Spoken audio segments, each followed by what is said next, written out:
mereka pun menggelar matras, mereka sempat bikin minuman hangat, kemudian memutuskan untuk langsung masuk ke dalam sleeping bag, dan mereka pun menuju ke tidur. Nah, belum lama mereka semua memejamkan mata, tiba-tiba shelter yang dibuat menggunakan seng itu seperti ada yang melempar dengan sesuatu. Dang! Dan entah di jam berapa, Damar ini terbangun karena dia ini mendengar ada suara langkah kaki kuda. Nah, suara langkah kaki kuda itu seperti menyeret satu kereta. Dan benar aja, ketika Damar ini membuka perlahan matanya, Damar ini melihat kalau di depan shelter ada sebuah kereta kencana yang seolah-olah sedang menunggu sesuatu. Dan gak lama kemudian, Sylvie ini nampak terbangun. Dia ini berdiri dan berjalan dengan perlahan menuju ke arah luar dari shelter, seolah-olah Sylvie ini mau menghampiri kereta kencana itu. Bismillahirrahmanirrahim. Assalamualaikum warahmatullahi wabarakatuh. Apa kabar rencang semua? Semoga semuanya dalam keadaan sehat, selalu diberikan kelancaran dalam beraktivitas dan juga kelancaran rezeki. Kembali lagi berjumpa dengan saya Sukma Arga, dan alhamdulillah di video kali ini kembali saya akan menceritakan satu kisah mistis pendakian.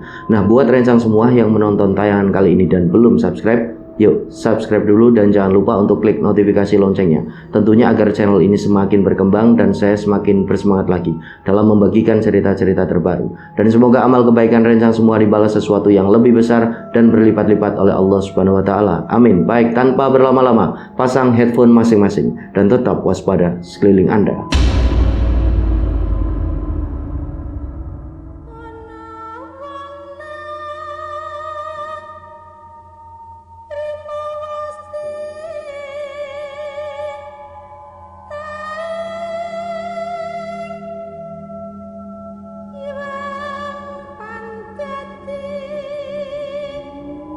Oke, jadi kisah ini dituturkan oleh satu rencang kita yang bernama Nina. Jadi Nina ini domisilinya ada di Jogja, dan dia ini memang asli kelahiran dari Jogja. Nah, kondisinya di tahun 2024 ini Nina itu masih kuliah di salah satu kampus yang ada di Jogja. Nah, Nina ini punya pacar. Pacarnya dari Nina ini bernama Damar. Jadi Nina dan Damar ini sudah berpacaran cukup lama semenjak mereka ini duduk di bangku kelas 2 SMA.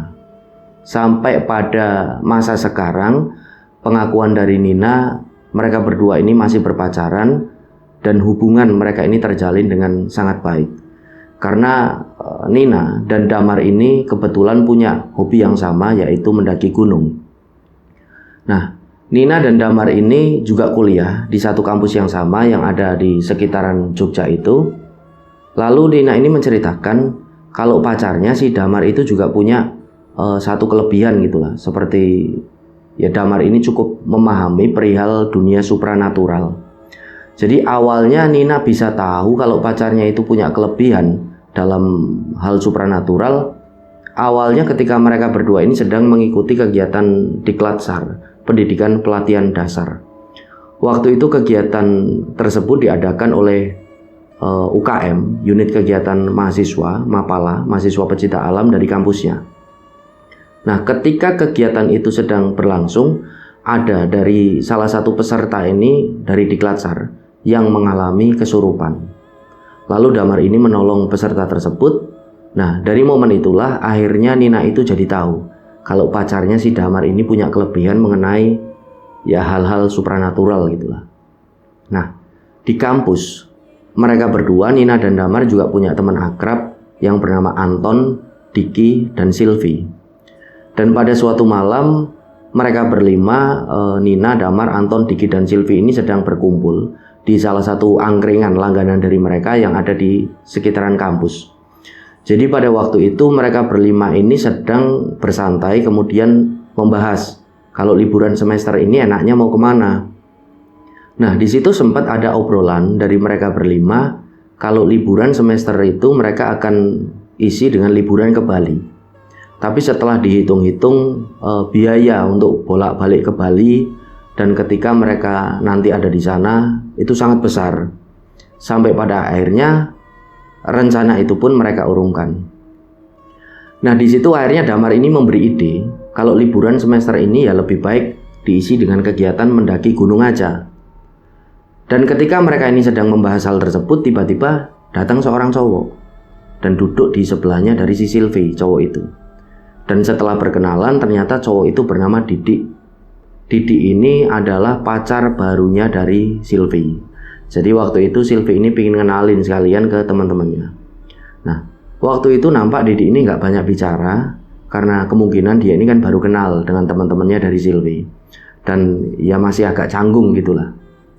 Nah, nggak lama kemudian, setelah rencana pendakian itu dibahas, akhirnya disepakati mereka ini akan naik mendaki gunung ke Lawu. Akan tetapi sempat ada keraguan dari salah satu mereka, yaitu si Diki. Jadi Diki ini meskipun cowok, karakternya ya agak penakut. Dan mohon maaf, pengakuan dari Nina ini, Diki ini agak kecewek-cewekan gitu loh, apa ngondek apa ya istilahnya. Nah, di situ Diki ini sempat bilang sama Damar dan Nina, yang bisa dikatakan mereka berdua ini yang ya paling aktif gitulah dalam hal naik gunung. Diki ini bilang, Mar, Nin, ini kalau benar kita ini mau naik gunung, nanti di sana itu gimana? Soalnya beberapa kali aku lihat video-video di YouTube, kalau banyak dari para pendaki ini tersesat, terus hilang, terus ada pula yang diganggu sama setan. Nah, di situ Damar dan Nina ini berusaha menenangkan Diki. Damar ini bilang, Dik, wong yang namanya YouTube itu kan hiburan semata. Jadi ya di video-video itu sebatas untuk memenuhi kebutuhan dunia entertain saja. Jadi insya Allah kita akan baik-baik saja lah, dan tidak akan mengalami gangguan apapun selama kita tetap bersama-sama, kita berdoa dan selalu memohon perlindungan pada Allah. Nah, Damar ini kan menenangkan Diki. Tiba-tiba pacar baru dari Sylvie yang namanya Didi itu bilang sama si Damar, Mas Damar, nun sewu, barusan kan sudah disepakati ya kalau kalian ini akan berangkat mendaki ke Lawu itu di hari Kamis tanggal 13. Nah, kalau boleh aku ngasih saran Mas, kalian berangkat itu jangan di hari atau tanggal itu. Nanti aku juga ikut Mas, kalian jagain si Sylvie. Nah, di situ Damar ini kan balik tanya sama si Didi itu, loh, lah emang kenapa Mas Didi kalau kita berangkat di hari dan tanggal itu? Kemudian Didi ini menjawab, ya pokoknya hari dan tanggalnya itu kurang bagus Mas, itu kata eyangku. Nah, waktu itu Damar ini agak bingung, dan teman-teman yang lain juga agak bingung. Mereka ini saling pandang. Dan gak begitu lama Sylvie ini, pacarnya dari Didi ini, akhirnya menjelaskan kalau ternyata Didi ini ya agak indigo gitulah. Dan dia ini punya satu teman gitu, atau lebih tepatnya ya bisa dikatakan satu perewangan gitulah, yang biasa dipanggil oleh Didi ini dengan panggilan Eyang. Oh ya sudah kalau gitu, kalau menurut Mas Didi kita lebih baik berangkat di hari dan tanggal lain, ya kami nurut aja lah. Nah, menurut Mas Didi ini kapan kita akan berangkat? Nah, Didi ini akhirnya menjawab di situ, ya tanggal 16 saja Mas, karena barusan menurut bisikan dari eyangku itu tanggal yang bagus untuk kita naik gunung. Nah, sebenarnya rencang semua, apa yang menjadi keyakinan dari Didi itu berseberangan gitu dengan Damar. Akan tetapi karena Damar itu berusaha untuk menghormati Sylvie, temannya itu, ya akhirnya Damar pun nurut, dan teman-teman yang lain juga mengikuti Damar. Kemudian disepakatilah mereka akan berangkat pada tanggal 16. Nah, habis itu Damar ini sempat bilang sama pacarnya si Nina itu, dia bilang agak berbisik gitu kan, yang itu pacarnya Sylvie ini agak antik ya orangnya, aneh-aneh aja. Nah, di situ Nina ini mencubit pacarnya itu, sambil dia ini bilang, udah biarin aja, kamu kalau ngomong jangan keras-keras, akunya nggak enak sama si Sylvie kalau didengar ini. Nah, Damar ini nyengir aja. Nah, singkat cerita, tanggal pendakian itu pun tiba, di mana itu tanggal 16 November tahun 2023. Nah, mereka berenam ini sudah berkumpul pada waktu itu. Di situ ada si Damar, Nina, Anton, Diki, Sylvie, dan Didi, berenam. Kemudian mereka ini ngecek ulang bawaan mereka seperti peralatan pendakian dan logistik yang akan mereka bawa. Dan mereka berenam pun berangkat menuju ke base camp Cemoro Kandang, Gunung Lawu. Jadi mereka akan naik ke Gunung Lawu, lewat jalur Cemoro Kandang. Mereka berangkat dari Jogja ini menggunakan transportasi mobil pribadi, yaitu mobilnya si Damar. Nah, mereka ini berangkat pada sekitaran jam 10 siang, dan estimasi perjalanan dari Jogja untuk menuju ke basecamp Cemoro Kandang ini kira-kira memakan waktu hampir 4 jam lah. Dan singkat cerita, pada sekitaran jam 2 siang, mereka ini tiba di basecamp Cemoro Kandang. Di perjalanan dari Jogja ini mereka tidak mengalami kendala apapun, alhamdulillah semuanya lancar saja. Kemudian sesampainya di sana, mobil ini langsung diparkir, mereka menurunkan bawaan mereka. Dan nggak begitu lama, Damar ini ngajak Anton untuk menuju ke pos perizinan untuk melakukan simaksi gitu, registrasi. Nah, setelah simaksi ini beres, Damar dan Anton ini menuju ke tempat istirahat yang ada di basecamp. Kemudian Damar ini bilang kalau nanti mereka ini akan memulai pendakian atau pergerakan ke atas itu ya pada sekitaran jam 3:30 sore gitu, selepas mereka ini sholat asar. Dan di situ Didi, pacar dari Silvi ini tiba-tiba bilang sama si Damar, "Mas Damar, ini kalau kita berangkatnya nanti habis maghrib aja gimana? Sekitarannya jam 6:30 lah." Nah, Damar ini menjawab di situ, "Mas Didi, kalau pendakian malam hari itu tidak bagus mas. Karena selain kita ini nanti ya berebut oksigen dengan pepohonan, kita juga tidak pernah tahu kondisi dari hutan. Yang ditakutkan kan kita ini nanti bisa saja ketemu dengan hewan buas seperti babi hutan atau macan. Kita nggak pernah tahu kan. Jadi ya lebih baik kita mendaki di sore hari aja. Terus kalau nanti hari sudah gelap, kita mulai mendirikan tenda." Di situ Damar ini kan berusaha untuk menjelaskan dengan pelan-pelan. Akan tetapi Didi ini ngeyel. Dia ini bilang lagi sama Damar, "Nggak apa-apa Mas Damar, jam 6:30 malam aja. Karena menurut eyangku ini jam itu jam yang paling tepat, paling bagus untuk memulai pendakian." Nah, karena Damar ini selain sebagai leader, dia juga yang sudah sering kali naik gunung dengan Nina pacarnya itu, akhirnya agak dengan berat hati dia pun menuruti apa yang dikatakan oleh si Didi itu. Karena sekali lagi posisi dari si Damar ini kan bisa dikatakan ya ngemong gitulah, ngemong teman-temannya yang di situ sama sekali belum pernah naik gunung teman-temannya ini. Dan setelahnya mereka pun semua beristirahat terlebih dahulu di basecamp. Singkat cerita, pada jam 6:30 malam, setelah sholat maghrib itu mereka semua cek ulang peralatan pendakian dan logistik. Kemudian setelah dirasa lengkap, Damar pun memimpin doa. Dan setelah selesai berdoa, di situ Damar ini bilang ke teman-teman yang lain, "Teman-teman, ini tolong ya peralatan pendakian yang kita bawa dijaga baik-baik. Karena kalau ada yang hilang aku ndak enak sama temanku." Jadi peralatan pendakian yang dipakai oleh teman-teman Damar dan Nina ini disewakan oleh mereka berdua di salah satu rental outdoor milik teman dari Damar dan Nina. Kemudian mereka pun mulai pergerakan untuk ke atas pada sekitaran jam 7 kurang 15 menit. Mereka jalan dengan pelan. Dan belum lama mereka itu jalan, masih sekitaran ya 15 menit. Mereka ini ya belum masuk ke kawasan hutan, masih di sekitaran jalan setapak yang di situ terlihat beberapa ladang warga. Tiba-tiba Didi ini bilang, "Berhenti dulu, berhenti dulu." Kemudian mereka semua ini berhenti. Dan Damar yang jalan paling depan sebagai navigator ini kan tanya ke Didi yang jalan di paling belakang, "Ini ada apa Mas Didi?" "Nggak apa-apa Mas, itu loh di depan, itu ada kuntilanak yang lagi mainin rambut gitu, menatap terus ke arahnya si Diki." Nah, waktu itu Damar ini kaget dengan apa yang dikatakan oleh si Didi itu. Loh, ini anak gimana? Kok hal seperti itu malah dibilangin? Kemudian Damar ini kan menasihati Didi, "Mas Didi, nanti lagi kalau ngelihat yang kayak gitu nggak usah dibilangin ya. Disimpan aja sendiri, nah nanti kalau udah turun baru diceritain." "Oh iya ya Mas Damar, siap, jawab si Didi. Nah pada saat itu Damar ini kan sempat bilang sama pacarnya itu yang jalan di belakangnya si Nina. Nah Damar ini bilang, "Yang itu nanti tolonglah Didi ini kamu yang bilangin. Kalau ada hal-hal kayak gitu yang aneh, yang ganjil, nggak usah dibilang keras-keras gitulah, disimpan aja, diceritain nanti di bawah. Ini takutnya kan teman-teman nanti jadi nggak karu-karuan, bisa ya berdampak sugesti teman-teman ini jadi buruk. Satu rombongan kita nanti bisa ada apa-apa. Ya yang nanti tak bilangin aku kalau kita ini nanti break," jawab si Nina. Nah Waktu itu Diki ini kan sempat panik.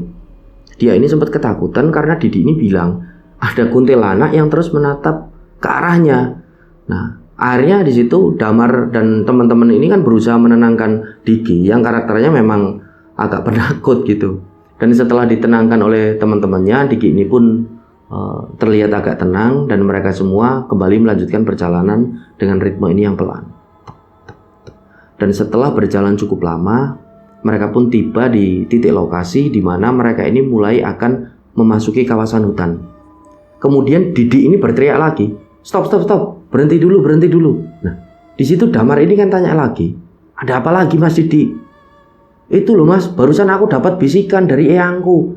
Kalau di depan itu ada gerbang Mas, gerbang gaib. Jadi kita ini memasuki kawasan mereka gitulah. Kita nanti harus pakai kaki kiri dulu, jangan kaki yang kanan. Nah waktu itu Damar ini kondisinya udah agak sebel gitu loh dengan si Didi. Dia pun akhirnya bertanya dengan Didi itu dengan nada yang agak mengejek. Kata eyangmu gimana Mas Didi? Ya itu Mas, kita harus masuk ke kawasan hutan itu pakai kaki yang kiri dulu, jangan kaki yang kanan. Oh ya oke. Lah eyangmu itu sudah mencontohkan belum? Nah di situ Damar ini kemudian dicubit lagi sama pacarnya si Nina yang jalan di belakangnya. Sambil Nina itu berbisik, kamu kalau ngomong yang bener jangan kayak gitulah yang, aku nggak enak sama Sylvie. Damar ini cuma nyengir aja. Dan nggak begitu lama, mereka semua pun berjalan dengan pelan. Dan Damar ini pun yang jalan paling depan. Secara otomatis dia yang pertama kali memasuki kawasan hutan itu. Ketika memasuki kawasan hutan itu, dia ini sambil berteriak, agak ngejek lagi gitu loh. Kaki kiri terlebih dahulu, kaki kiri jangan lupa, kata eyang. Jadi nada Damar ini benar-benar agak ngecek. Dan teman-teman yang lain pun ya mau nggak mau agak ketawa gitu kan. Mereka mengikuti dari Damar itu. Karena Damar kan sebagai leader dari tim mereka. Nah setelahnya mereka pun kembali melanjutkan perjalanan dengan ritme yang pelan. Tep. Dan singkat cerita tibalah mereka ini di pos 1. Di sana mereka ini memutuskan untuk istirahat sebentar. Sekedar untuk mengatur nafas dan minum air mineral. Dan yang cowok-cowok ini nampak menikmati sebatang rokok. Dan setelah dirasa cukup istirahat di pos 1 itu, mereka pun kembali melanjutkan perjalanan untuk menuju ke pos 2. Nah, di tengah-tengah perjalanan untuk menuju ke pos 2, Diki ini bilang ke Damar, Mar, ini kita istirahat dulu lah, aku ini capek bener ini.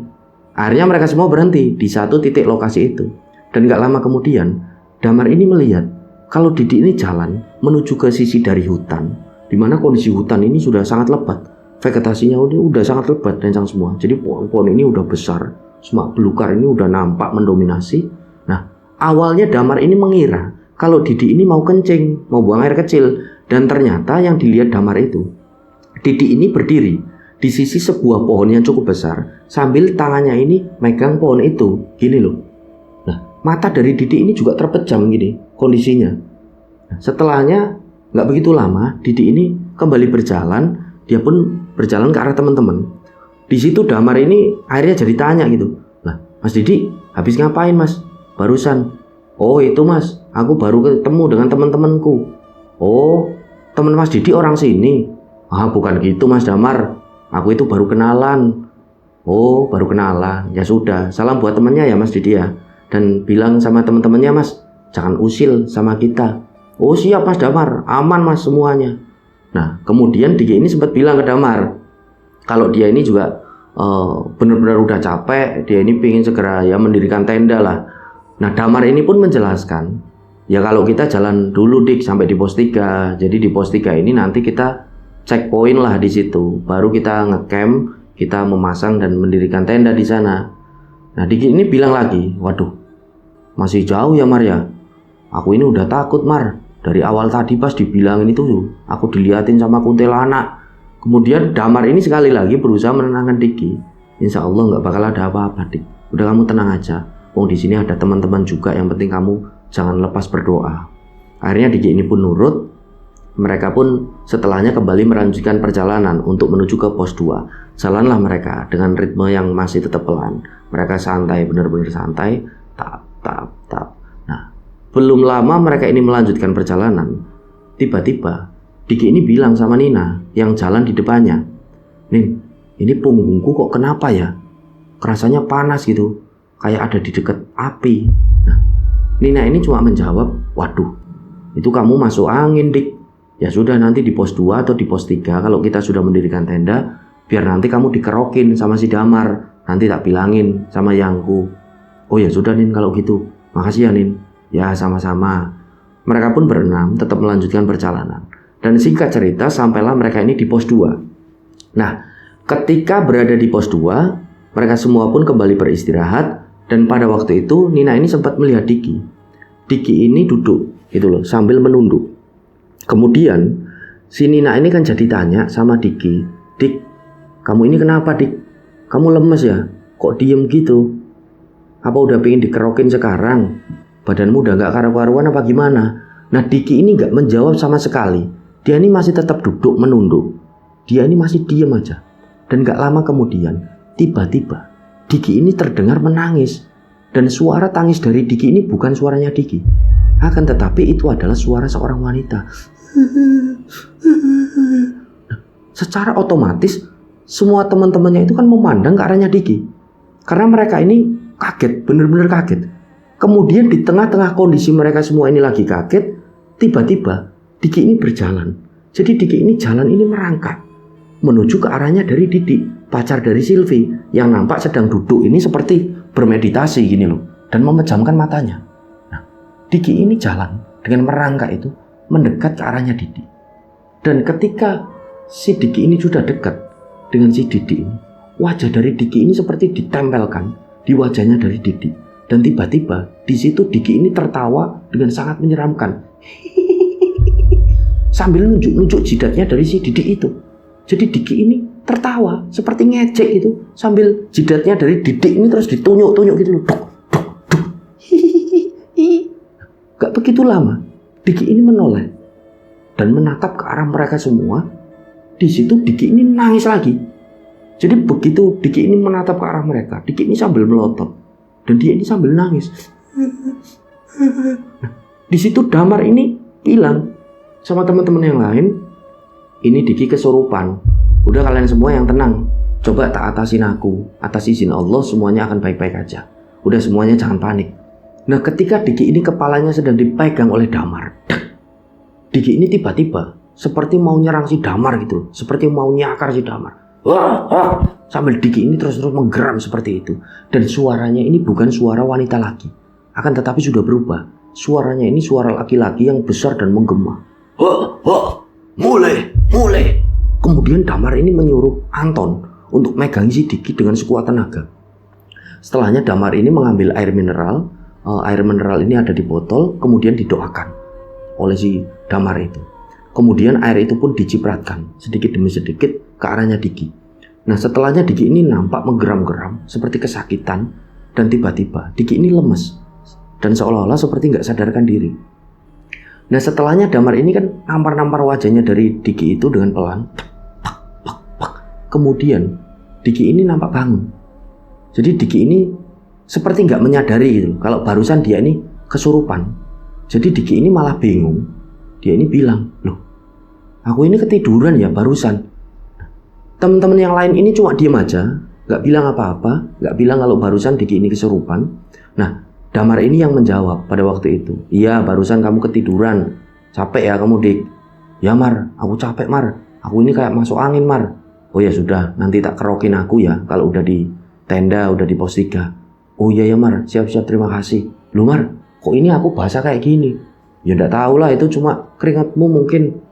Nah, Diki ini akhirnya diem. Dia pun minum air mineral dan enggak begitu lama Didik yang tadi nampak seperti bermeditasi ini bilang sama Damar, Mas Damar, sudah Mas tenang aja Mas, barusan aku sudah interaksi sama eyangku, katanya aman, nggak apa-apa. Nah, di situ Damar ini mau emosi lagi gitu kan. Akan tetapi dia ini berusaha meredam emosinya itu karena dia ini sadar kalau dia adalah seorang leader, nggak boleh emosi. Akhirnya Damar ini cuma bilang, wes lah Mas Didik, nggak usah aneh-aneh. Dari tadi kamu cuma diem aja, bukannya bantu. Loh bukan gitu Mas Damar. Barusan aku ini kan bilang sama eyangku. Kata eyangku ini kalau nanti terjadi seperti ini lagi ya dilawan aja. Nah sekali lagi Damar ini bilang dengan agak keras ke Didik, udahlah Mas Didik, gak usah aneh-aneh, gak usah dilawan-lawan kayak gitu, biasa aja lah, yang penting kita ini berdoa dan tetap bersama-sama, kita kompak. udahlah kita istirahat sebentar lagi di sini, terus langsung ke pos 3 kita jalan, kita mendirikan tenda di sana. Nah, setelah mereka ini beristirahat sebentar di situ, mereka pun lanjut jalan. Dan singkat cerita, tibalah mereka ini di pos 3. Kondisi di pos 3 ini sangat sepi, nggak ada satupun tenda dari pendaki lain yang berdiri di sana. Jadi cuma ada rombongan dari Damar dan teman-teman itu. Nah, di pos 3 ini rencang semua, ada satu shelter. Shelter ini seperti pondokan yang biasa digunakan para pendaki ini untuk istirahat. Shelter ini dibangun menggunakan seng. Jadi mereka pun akhirnya beristirahat di situ. Nah, waktu mereka ini tiba di pos 3, jam sudah menunjukkan pukul 1:30 dini hari. Jadi akhirnya di situ Damar ini bilang ke teman-teman, malam ini kita nggak usah masak ya, karena sudah cukup larut. Kita juga nggak usah mendirikan tenda, kita tidur di dalam shelter aja, ini cukup. Terus kita ini makan roti aja dan ya menyeduh minuman hangat aja lah. Setelahnya kita tidur, biar besok tenaga kita fit dan langsung menuju ke puncak. Kemudian teman-teman yang lain pun setuju. Nah, waktu itu Damar ini melihat kalau Didi ini nggak langsung tidur gitu. Jadi Didi ini posisinya duduk di pintu dari shelter itu. Didi ini duduk, dia sambil merokok dan memandang ke arah luar, ke arah tengah hutan. Nah, di situ Damar ini kan jadi tanya ke Didi, "Mas Didi, kok belum tidur?" Nah, Didi ini menjawab, "Iya mas, aku ini jaga-jaga mas. Barangkali ada yang usil sama kita. Biar nanti tak kasih tahu mas kalau ada yang usil sama Mas Damar." Nah, di situ akhirnya Damar ini bilang sama Didi, "Udahlah Mas Didi, nggak usah aneh-aneh lah. Kita tidur aja, biar besok juga tenaganya fit. Kita kan mau jalan ke puncak." Nah, akhirnya Didi ini pun nurut gitu. Dia pun berjalan, dia pakai sleeping bag dan ikut tidur bersama Damar dan teman-teman yang lain, dan mereka pun pada akhirnya semuanya tertidur. Nah, singkat cerita, di pagi harinya mereka semua sudah terbangun. Di situ Damar menginstruksikan ke teman-temannya yang lain untuk memasak mie instan aja untuk mereka sarapan, dan nanti mereka berencana akan makan nasi di warungnya Mbok Yem. Kemudian setelah makan mie instan, mereka pun langsung berkemas-kemas untuk melanjutkan perjalanan menuju ke puncak. Mereka akan summit. Dan setelah berjalan cukup lama, cukup jauh, akhirnya mereka semua pun tiba di puncak. Ketika di puncak, mereka menikmati keindahan dari puncak, mereka menikmati pemandangan yang ada di sana. Kondisi dari puncak ini cukup ramai, jadi mungkin dari jalur lain juga seperti Candi Ceto, para pendaki itu pun sampai di puncak. Nah, di sana mereka berfoto-foto, menikmati pemandangan, sampai setelah kurang lebih 1 jaman lah mereka di puncak itu menghabiskan waktu di sana. Mereka pun memutuskan untuk langsung turun. Dan gak lama kemudian mereka semua pun setelah turun itu sampai di Hargodalem. Nah, di sana mereka ini mampir di warungnya dari Mbok Yem. Lalu mereka semua memesan nasi pecel, memesan teh hangat. Mereka pun semua makan di situ. Nah, setelah mereka semua makan, mereka ini kondisinya bersantai. Mereka ini ngobrol, mereka bercanda. Dan di sekitaran jam 11:30 siang, Didik dan Silvi ini pun pamit sama si Damar kalau mereka berdua ini akan jalan-jalan sebentar lah untuk berfoto-foto. Nah, waktu itu Damar ini bilang, "Ya sudah Mas Didik, yang penting jangan jauh-jauh ya. Dan mau berapa jam kalian ini jalan-jalan?" Di situ Didik ini menjawab, "Ya kira-kira 1 jaman lah Mas Damar." "Oh ya sudah kalau gitu, 1 jam ya. Yang penting hati-hati loh, kami tunggu di sini." Kemudian Didik ini pun jalan dengan si Silvi itu entah kemana. Jadi kondisinya Damar, Nina, Anton, dan Diki ini pun nunggu di sekitaran dari Hargodalem sembari mereka ini ngobrol, bercanda, mereka ini beristirahat. Nah, setelah waktu ini menunjukkan 1:30 siang, di mana Didik dan Silvi ini sudah 1 jam berjalan-jalan dan belum juga kembali ke Hargodalem, tiba-tiba hujan ini turun. Nah, waktu itu Damar ini agak khawatir dengan Didik dan Silvi. Dia sempat bilang sama pacarnya si Nina itu kalau dia ini khawatir dengan mereka berdua. Walaupun sebenarnya Damar ini agak sebel dengan Didik karena mereka ini agak berseberangan gitulah, dalam artian berseberangan dalam hal keyakinan. Akan tetapi posisi Damar di situ adalah sebagai leader. Jadi dia ini benar-benar merasa khawatir, dia merasa bertanggung jawab dengan Didik dan Silvi yang belum kembali ke Hargodalem pada waktu itu. Nah, sampai pada akhirnya setelah ditunggu selama 2 jam lebih, pada waktu itu jam sudah menunjukkan jam 2 kurang 15 menit. Didik dan Silvi ini belum juga balik, belum juga kembali ke Hargodalem. Akhirnya Damar ini mengajak si Anton untuk mencari mereka berdua dan menyuruh si Diki untuk menemani Nina di Hargodalem. Kemudian Damar dan Anton ini pun langsung memakai jas hujan dan mulai jalan untuk mencari Didik dan Silvi. Mereka jalan di bawah guyuran hujan. Jadi ketika mereka berdua jalan ini, kondisi hujan ini benar-benar lebat, disertai dengan angin dan petir yang ya, bisa dikatakan cukup sering menyambar. Kemudian mereka berdua ini setelah berjalan cukup jauh, karena kondisinya mereka berdua juga agak kedinginan gitu kan, mereka pun memutuskan untuk istirahat sebentar di bawah sebuah pohon yang cukup besar. Nah, ketika mereka ini sedang beristirahat, tiba-tiba mereka berdua, Damar dan Anton ini melihat dari arah atas kalau Didik dan Silvi ini jalan turun dan nampak ada dua pendaki cowok yang seperti mengantar mereka. Dan gak lama kemudian Didik, Silvi, dan dua pendaki cowok itu pun sampai di titik lokasi di mana Damar dan Anton ini beristirahat. Nah, dari situlah dua pendaki cowok yang mengantar Didik dan Silvi ini menjelaskan, ini dua teman mas, ini ada di Pasar Dieng mas. Loh, kok bisa mas? Sampai di Pasar Dieng? Itu kan jalurnya Candi Ceto, kata si Damar ini. Nah, kemudian Didik ini pun menjelaskan, iya mas Damar, gak tahu, pokoknya kami ini sempat tersesat lah tadi sampai di sana dan bingung kami ini mau kemana karena kabut ini turun dengan tebel. Terus kami ini ketemu dengan dua pendaki ini mas-masnya yang akhirnya mengantar kami sampai ke sini. Nah, waktu itu wajah dari Silvi ini nampak pucat dan seperti orang yang ketakutan. Jadi kalau kata orang Jawa, Silvi ini mengalami ketenggengan. Jadi seperti melihat sesuatu yang gak lazim. Nah, akhirnya mereka berdua pun langsung dibawa oleh si Damar dan Anton ini untuk menuju ke Hargodalam. Dan dua pendaki cowok ini memutuskan untuk langsung melanjutkan perjalanan. Di situ Damar dan Anton ini pun mengucapkan banyak terima kasih. Setelahnya Damar, Anton, Didik, dan Silvi ini pun berjalan untuk menuju ke Hargodalam, di mana kondisi hujan ini sudah agak mereda pada waktu itu. Nah, setelah sampai di Hargodalam, mereka semua beristirahat. Mereka kembali pesan minuman hangat. Di situ Nina ini sempat tanya sama Silvi, Sil, kamu itu tadi kemana aja? Silvi ini diam aja. Dia ini cuma menggelengkan kepala dan wajahnya ini nampak benar-benar pucat gitu loh, seperti orang yang benar-benar ketakutan. Nah, di situ Damar ini bilang ke pacarnya itu si Nina, udah yang nanti aja kalau udah di bawah baru ditanya.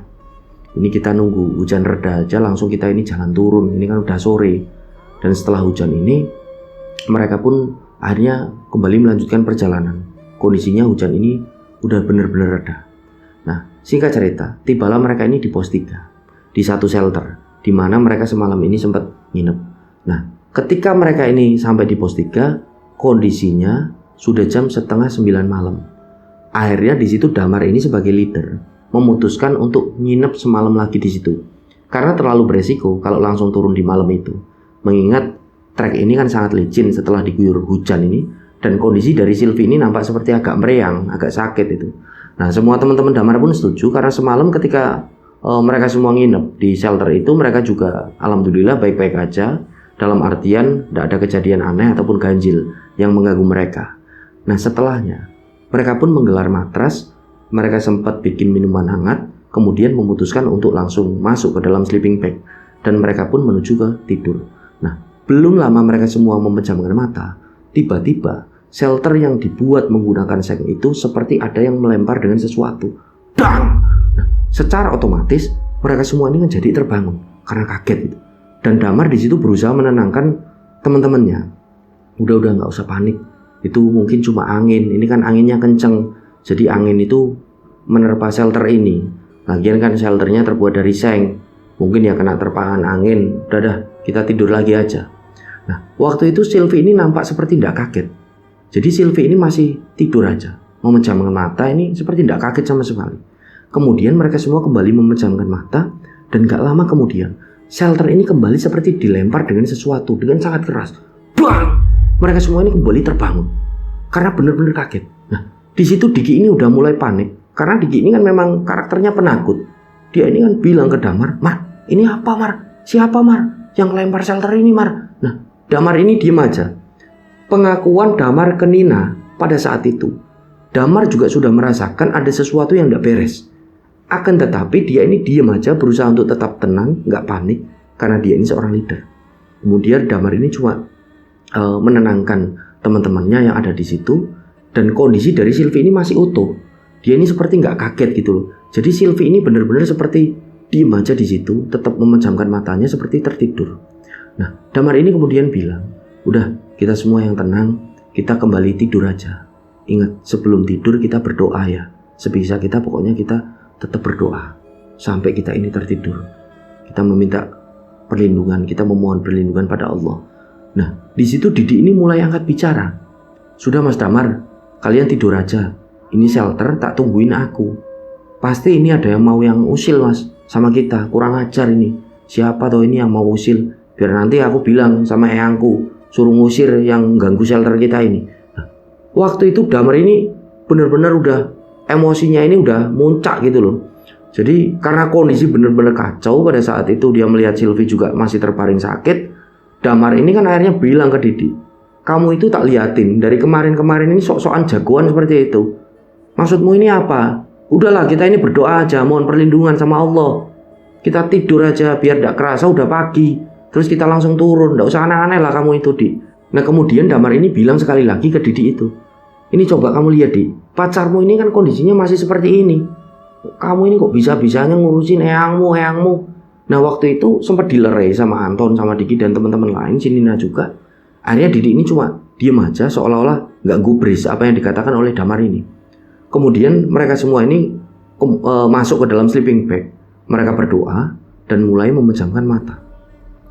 Nah Damar ini masih melihat di situ. Kalau Didi ini gak tidur langsung, dia ini justru jalan dan berdiri di pintu dari shelter itu, memandang ke arah luar gitulah, seperti sedang memandang ke arah hutan, entah sedang apa. Di situ Damar ini sekali lagi bilang sama si Didi itu, Dik, udahlah tidur aja, gak usah aneh-aneh. Dari situlah kemudian Didi ini nampak nurut, dia pun masuk ke dalam sleeping bag dan tidur bersama dengan mereka. Dan entah di jam berapa, Damar ini terbangun karena dia ini mendengar ada suara langkah kaki kuda. Nah, suara langkah kaki kuda itu seperti menyeret satu kereta. Dan benar aja, ketika Damar ini membuka perlahan matanya, Damar ini melihat kalau di depan shelter ada sebuah kereta kencana yang seolah-olah sedang menunggu sesuatu. Dan gak lama kemudian, Sylvie ini nampak terbangun. Dia ini berdiri dan berjalan dengan perlahan menuju ke arah luar dari shelter. Seolah-olah Sylvie ini mau menghampiri kereta kencana itu. Nah, secara otomatis, Damar yang melihat kejadian itu, dia ini langsung terbangun dan langsung memegang tangannya dari Sylvie. Damar ini bilang, Sil, sini aja, kamu ini mau kemana? Dan tiba-tiba Sylvie ini menoleh ke arahnya Damar yang ada di belakangnya.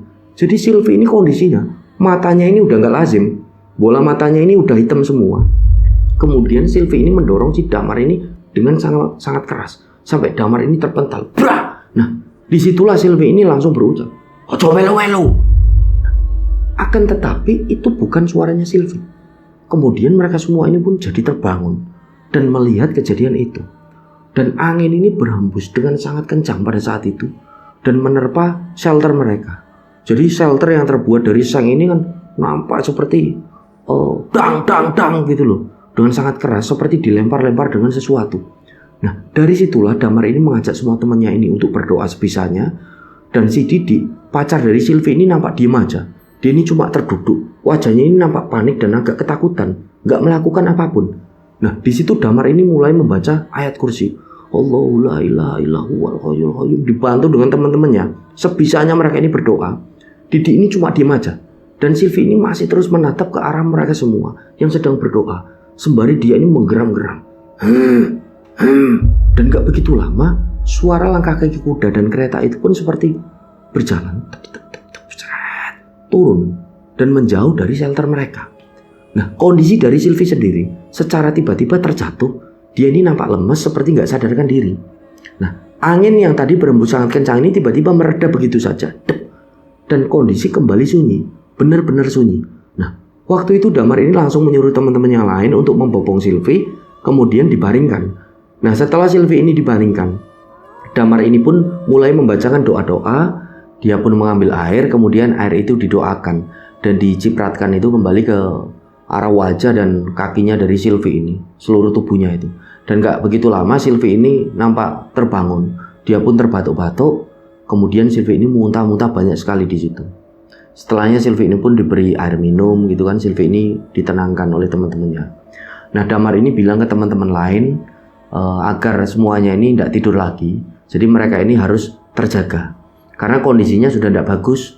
Mereka semua akhirnya menjaga Sylvie kan di situ, tidak tidur sampai di pagi hari tiba.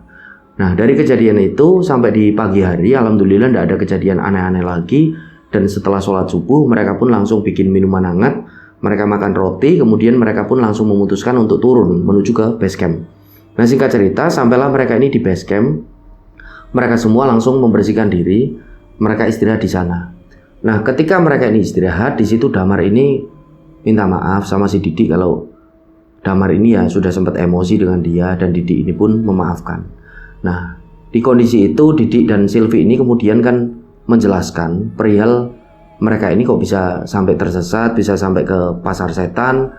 Kemudian Didi dan Sylvie ini pun menjelaskan, ternyata Didi dan Sylvie ini jalan dari Hargo Dalem, dan entah gimana ceritanya mereka berdua ini sampai di pasar Dieng, di pasar setan.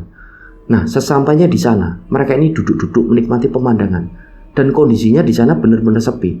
Nah, pada waktu itu nggak begitu lama, langit ini tiba-tiba kok mendung, dan kabut ini yang tadinya turun dengan tipis, perlahan ini mulai tebal dan benar-benar sangat tebal.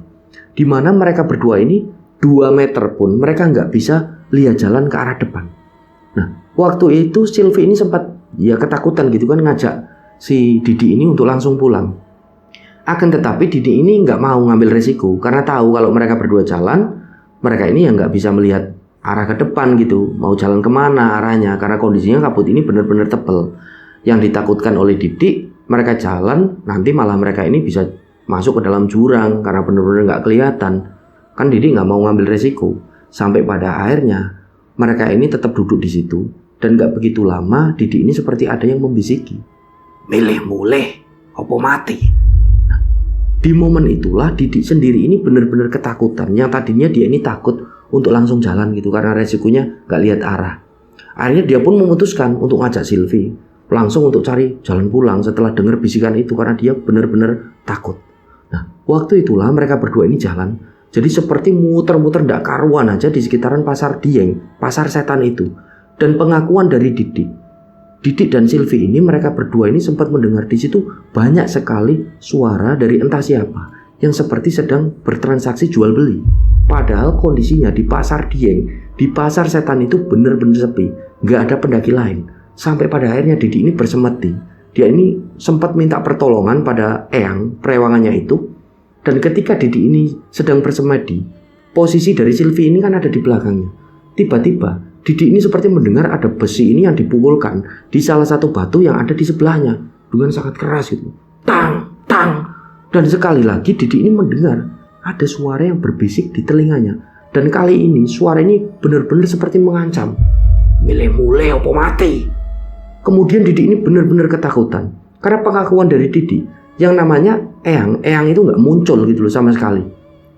Akhirnya di situ dia langsung mengajak Sylvie untuk langsung jalan entah kemana. Mereka ini benar-benar bingung karena tadi cuma jalan muter-muter ndak karuan di pasar setan itu. Sampai pada akhirnya Didi dan Sylvie ini pun ketemu dengan 2 pendaki cowok yang jalan ini dari arah Candi Ceto. Dan mereka berdua ini akhirnya ditolong oleh mereka, diantarkan menuju ke Hargo Dalem dan ketemu dengan teman-temannya. Nah, kemudian setelah mendengar penjelasan dari Didi dan Sylvie itu, Damar ini pun bilang, "Ya sudah, yang penting kalian berdua selamat, alhamdulillah. Dan teman-teman, pendakian kita kali ini bisa kita jadikan pelajarannya untuk kita semua lah, bahwasanya ketika kita naik gunung ya kita harus bisa menjaga sikap dan perilaku kita, juga kita harus bisa menjaga lisan kita lah." Dan dari situlah akhirnya Damar ini bilang ke Didi sekali lagi, "Mas Didi, mohon maaf ya, bukannya gimana-gimana Mas, tak liatin soalnya Mas Didi dari awal mendaki juga sudah seperti yang menantang-nantang gitulah. Sedangkan harusnya Mas Didi ini tahu, ketika kita berada di gunung, kita ini kan tamu Mas, kita orang asing. Ya mau nggak mau kita harus menjaga sopan santun dan etika kita. Lagian Mas Didi, kalau di gunung itu kan kita nggak pernah tahu Mas kondisinya gunung ini seperti apa sebenarnya. Jadi ya entah ini gunung, entah itu di lautan, entah ini di kamar mandi, pokoknya tempat yang lembab dan kotor itu kan setauku Mas, ini kan tempat bersarangnya jin yang jahil ataupun jin yang jahat. Maka dari itu ya sebisa mungkin lah kita ini ketika naik gunung, terutama kita harus bisa menjaga perilaku kita dan jangan sampai putus berdoa, memohon perlindungan kepada Allah Subhanahu wa taala. Nah di situ nampak Didi ini diem. Kemudian dia pun meminta maaf sama teman-teman yang lain. Dan gak begitu lama setelah mereka ini makan di salah satu warung yang ada di basecamp Cemoro Kandang, mereka pun pulang menuju ke Jogja. Dan alhamdulillahnya mereka semua sampai di Jogja dengan selamat, tidak ada kendala apapun. Dan itulah kisah yang dibagikan rencang semua oleh satu rencang kita yang bernama Nina. Dan semoga dari kisah Mbak Nina dan teman-teman ini kita semua bisa mengambil hikmah dan pelajaran. Mohon maaf apabila masih banyak salah kata. Saya Sumarga pamit undur diri. Wassalamualaikum warahmatullahi wabarakatuh. Salam lestari, salam rimba.